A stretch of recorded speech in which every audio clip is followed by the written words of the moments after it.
So like I said, I only paid $1 for this damn thing. So we're going to just wipe this lens out with a t-shirt. Wipe it off. It's got some goo on it. It ain't too ugly though. And then the little lens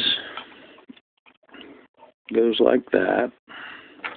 And then we've got a little ring that sandwiches all of this shit. And it snaps right like that. Now,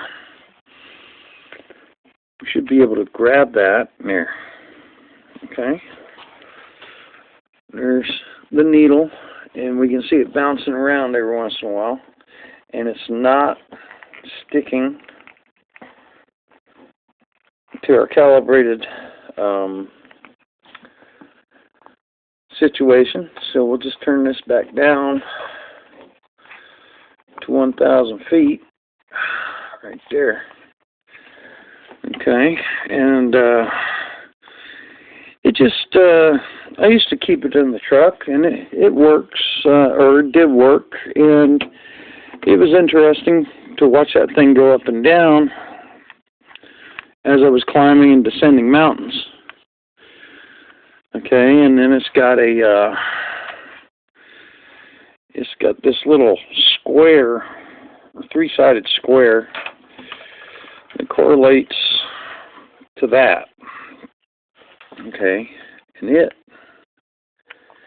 all lines up like that so that you can do this. Okay, say you want to mount it on your A-pillar. Okay, so you're going to hang it like that.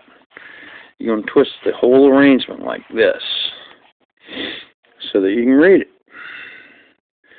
We'll go ahead and just set it like this,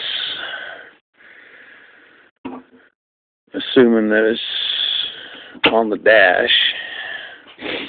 And then those guys, hold on, that guy, let's get a proper screwdriver here, hold on.